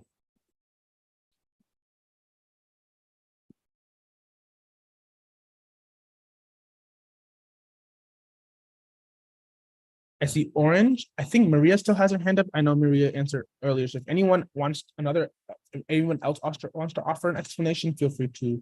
Rama? I think that the patient actually, she doesn't feel any distress, but still it's might be serious because there's pain and she can't walk. So it's something of serious. So I guess orange, yes. Okay. This is actually yellow. Patient is not labeled as walking wounded because since she cannot walk, but she's still mentally aware and responsive to pain. Condition is not potentially life-threatening, but patient should still be seen swiftly. So this patient would be categorized as a yellow tag.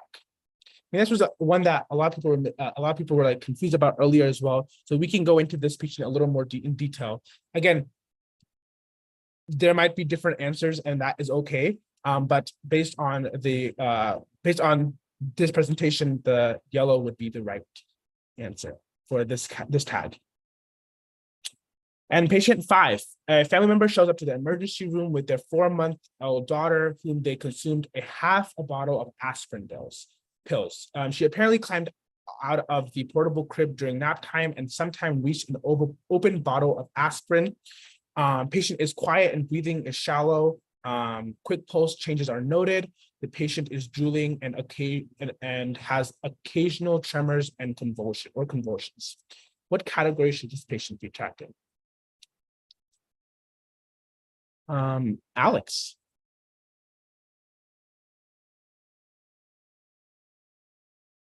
Alexis? I'm sorry.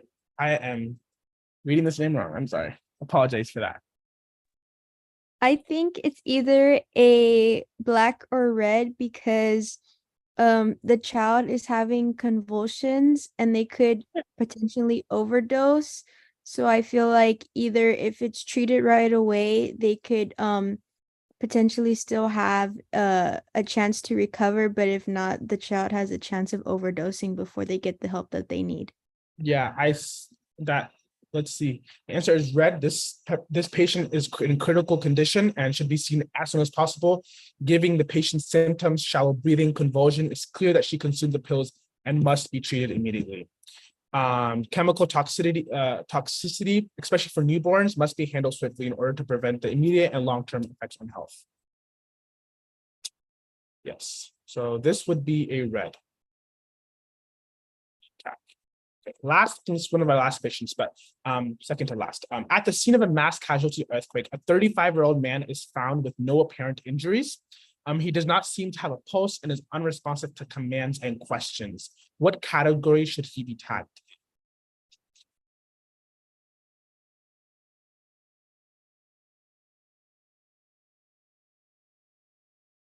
right. Sophia? Yes, so it is clear that he's not conscious, not able to respond to anything that if people were to come and help, he's not responding to any help. So that means that one, he's not doing well, and also that he may already be dead. So black. Yes, this is code black. This patient can be tagged as unsalvageable. No vitals are seen, no vitals are found. So since there's a mass casualty incidence with many individuals needing immediate attention, resuscitation cannot likely be performed in a triage and the patient will be categorized as deceased. Okay, last patient, I believe, yes. A 6-year-old male shows up in the emergency room with 2nd and 3rd degree burns across 80% of his body. Patient's vitals are slightly elevated and he's slipping in and out of consciousness. He's in and out of consciousness. What category should he be tagged? Okay, anyone want to offer explanation real quickly?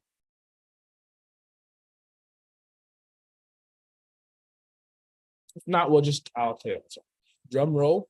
3, 2, 1. Okay. This is orange/yellow. So this patient 7 should be tagged as emergent or urgent. While his burns are obviously like life-threatening, the patient is not tagged as critical since he may not survive his injuries entirely. The emergent or urgent categories allows this patient to be seen swiftly without taking the emergency room resources for a critical patient who may have a higher chance of surviving.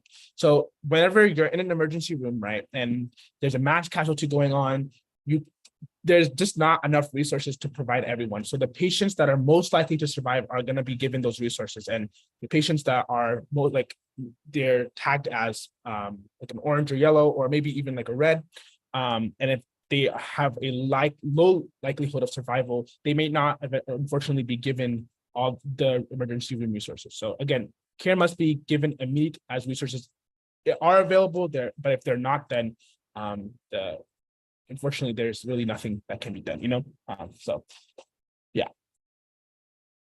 Okay, nice job. So y'all got a feel of what it feels like to triage and treat patients. Again, this is, something that is very like, if you work in an emergency room, if when a mass casualty happens, or if there's a lot of people in a waiting room in a hospital, because sometimes the ER wait times can be huge. The way they prioritize people is based on triaging them. So that is how that is done. And again, you might have different answers. You might feel like, oh, there could be a different answer to this. Again, it's usually just depending on the hospital with the resources available that the hospital can provide. And not all hospitals, as we all know, have the same resources. So some patients, even with non-emergent situations, can be seen swiftly, when in other hospitals, it might be a long wait time. So just depends on the resources available. And yeah. Now, I also do believe, let me know if I'm incorrect about this, but every hospital has their own way of triaging different categories and what is in the specific categories. Like I said today, this is kind of standard protocol, but some hospitals might have other injuries or illnesses that could be an orange or red that may not be at others. So just kind of depends on the hospital you're at. And yeah. So if you don't have any questions about triaging, again, feel free to use the Slack channels later if you want to present an alternative argument, if you want to present your viewpoints, that is there for that. We love to hear people participating and connecting about these conversations because they're important to have, and we are all learning together. So it is important that if you do have questions that you let us know, because we have a huge community who is here to help you all out. The next part of this workshop we're going to kind of move into is common procedures in medicine. And we'll first start off by overviewing something we talked about last week, which is phlebotomy. One of my things that I honestly have started, that I do, as you all know, based on the workshop I held last week. I know a lot of people had questions that I wasn't able to get to last week. So if you still have questions, feel free to leave them in the chat. And if I see some questions about you want the PDF of this workshop, it is in our Google Drive folder at, I believe so. And if it's not, we will have it available right after today's workshop. So phlebotomy, again, it's a procedure which is a needle is used to take out blood from a vein, and it's usually done in an IV setting. Again, phlebotomy is extracting when IV is intravenous. So it's like inserting medications and drugs into a patient. There's two different things. I think that was a common misconception. As phlebotomists, we don't ever deliver medicine. We only extract blood.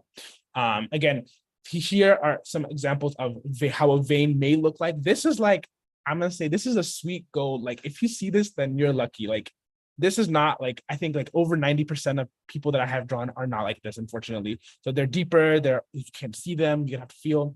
But talked about like preferred vein choices. The first kind of preferred vein would be your median vein, median cubital vein.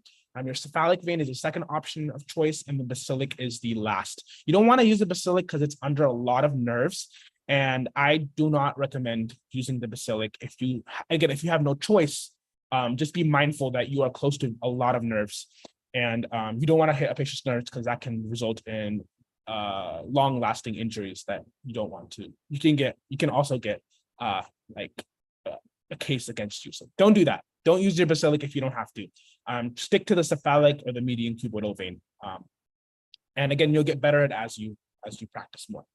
Again, phlebotomists, again, like what's it called? Our guest speaker was saying earlier today, like she was talking about like troponin levels and creatinine kinase levels. These are all tests that as a phlebotomist you have to test for, and there's specific tubes that you use to, like troponin would be a dark green at the hospital that I work at for sure. You got your blood drawn the other day and I was thinking about this the whole time. Yes, you can like look at what vein they're drawing from and be like, oh, I don't know why they're going to if they can go to a different vein, that might be safer. But if you have experience, like, and if you know how to draw blood, you can use any vein, honestly. Like, it's just, if you're a starter, stay away from the basilic because people have a tendency of going really deep. And that is, when I first started out, yeah, I was going a little too deep than I should have. But again, that's how you learn.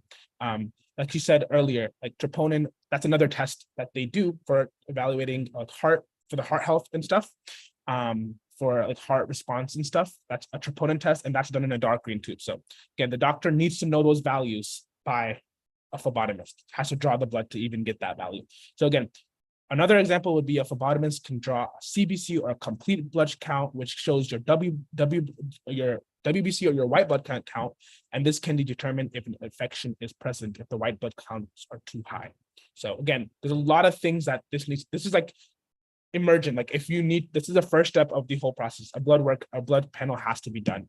And yeah, we talked about this a lot. So if you have other questions, we can move on from this. It's the topic. Again, I can talk about this all day. So we'll move on from phlebotomy. And if you have questions, leave them in the chat or ask in the Slack channel.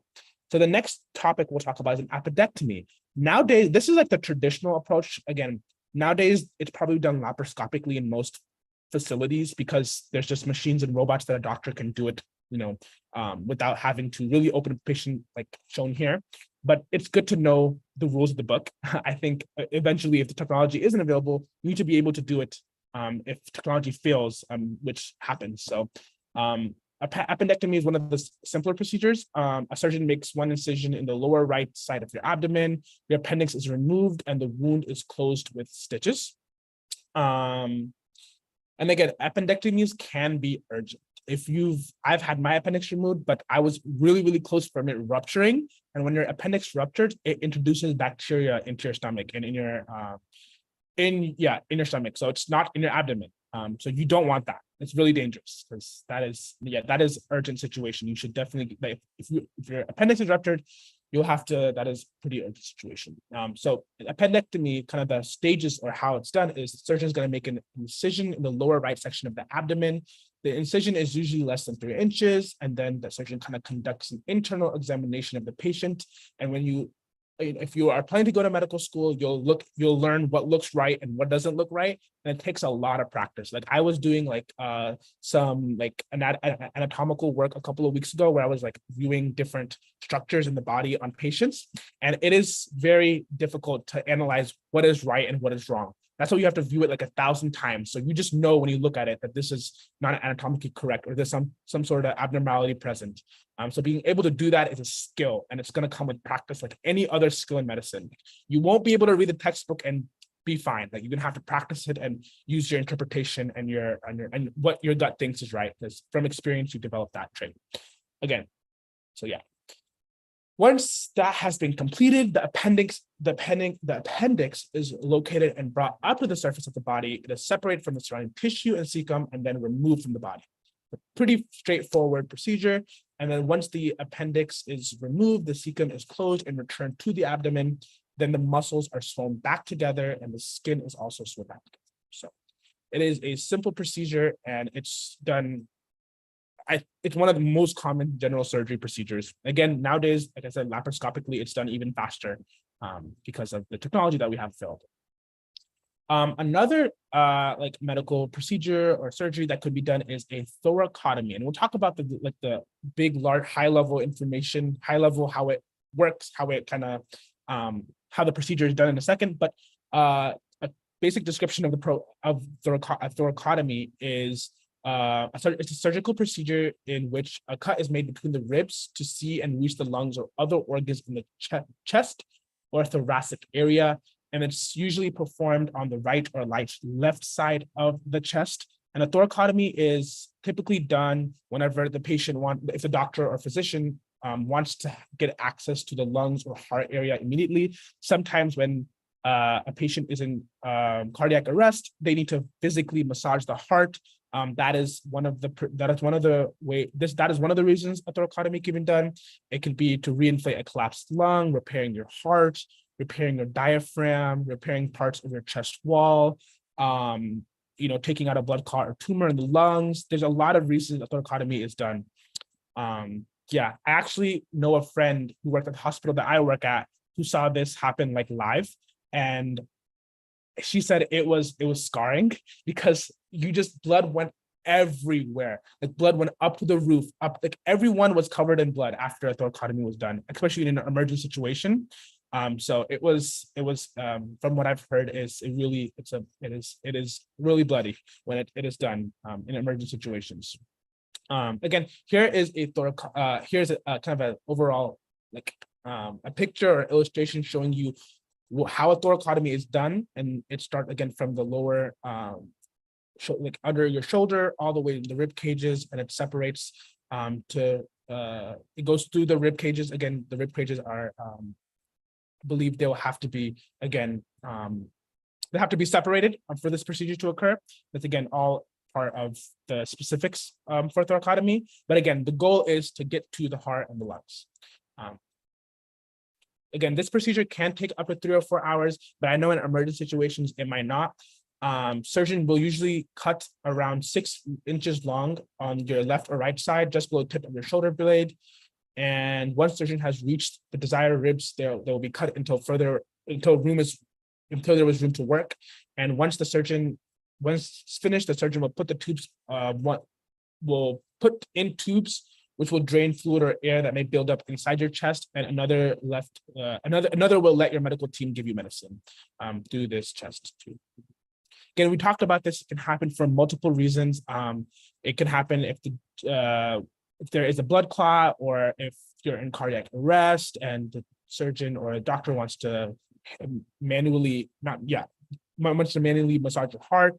There's a lot of reasons a thoracotomy can be done. We'll send these slides out later if you want to see all the specific ways and reasons they're done. And the next kind of, I think we were talking about this, I want to talk about this last week, but we didn't have time to, is when a patient is intubated. I know you've probably heard of that before, but intubation really happens whenever a patient their airway is obstructed, and it is when a tube is placed in the mouth or nose and it allows air to move in and out of the lungs. This again is a process done in emergency situations to save someone's life when they're not able to breathe on their own. And it can also be done whenever the doctor or physician, when the physician or the attending is trying to, if they know that the patient is gonna not be able to breathe on their own, they can be hooked up to a machine to allow them to breathe as well. So when is someone intubated? It's mainly whenever there's an airway obstruction, a patient is in cardiac arrest and can't breathe on their own, or there is an injury or trauma to your neck, abdomen, or chest that affects the airway. Again, and then when a patient is intubated, an ETT tube or an endotracheal tube, it could also be a nose tube that is placed, but that is again for different reasons, and we're not going to get into that just today. But a patient can be intubated when a windpipe is inserted into the trachea. As you can see, a laryngoscope is used to kind of access the airway to see, and this is usually hooked up to a monitor. Again, usually the patient is sedated.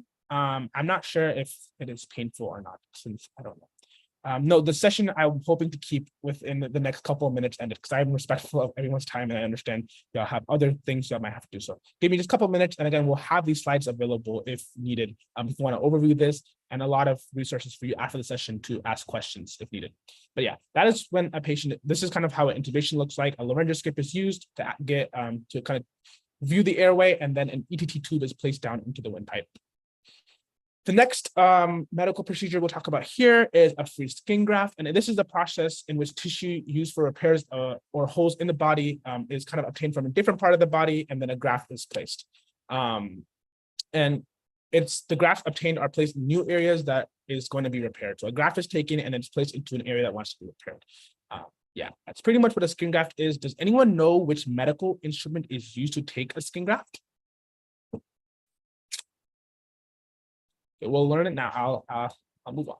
It is called a dermatome, and this is when the instrument is known as a dermatome, and this is a surgical instrument that produces thin slices of skin from a donor area to placed in the area of interest that the doctor is trying to repair or cover. So that's kind of the big overview of what a skin graft is.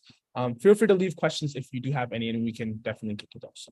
Yes. So now quickly overviewing an MRI versus CT scan. I know our guest speaker also mentioned this, how MRIs and CT scans, again, they're really they're important and vital to know what's going on in your body. If you have a broken bone, if the doctor wants to create a view of your tissues or organs.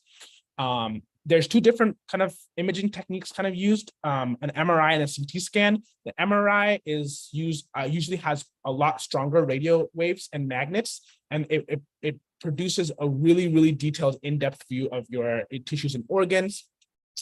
And a CT scan, on the other hand, is kind of uses X-rays to create cross sections of the body. And it does use radiations, and MRIs do not. And these are really quick and non-invasive and are preferred in emergent situations. So I'm going to show y'all a difference between a CT scan versus an MRI, and I want y'all to tell me what the difference, if you can see the difference clearly or not. I think it is pretty obvious why one wants to be done, why one is done in emergent situations and why another is not. But if Omar, do you have a question, or do you want to spot your difference? Spot the difference. What is the difference you see? I think that MRI scan is more clear and have more details. Exactly. So what did you have plans for? I personally have a presentation tomorrow in the morning. Sorry about that. Yes, so that is the main difference. Again, it's the clarity. You can see a much detailed view. Again, that's why the MRI shows tissues and fluids correct, while CT scan just shows the cross-sectional structure of the body, correct, the sectional structure. Yeah, so that is one is more contrast. Y'all are killing it. Y'all got it. Amazing. Okay, does anyone have any questions? That is pretty much what we have for you today in terms of workshops. I know I went through it really quickly. I wanted to make sure we got time for questions at the end and also respect everyone's time. So if anyone does have questions, feel free to stick around. Do you want to send a poll out if you want to do that now? Oh, are you ready for the final? This is so heartfelt for me, y'all. This final session is on Friday, and we are so excited to end off this year strong, and we can't wait to see you all there. Feel free to answer the poll, and then the session has officially ended. So feel free to hop off, and we'll see you Friday. That is so exciting. It's exciting and it's sad because we won't get to see y'all anymore. But hopefully I'll come back for future programs. We would love to see you all. Hopefully as participants or leaders of the program. Yeah, of course. Debate, we did pick debate winners. I can actually hopefully, let me see if I can go back to that. Yes, if people are wondering what you receive for being a top debater, don't worry, you get certificates. Yes, you get certificates. So, oh, this is not. I'm on the wrong slide. I'm sorry. Davina, can you Davina, will you send out the top debaters in Slack? Okay, I think I'm on the international slideshows. I'm sorry about that, y'all, but we'll send that out. And yeah, what is the minimum amount of meetings? You should have attended at least 5 sessions. We do offer like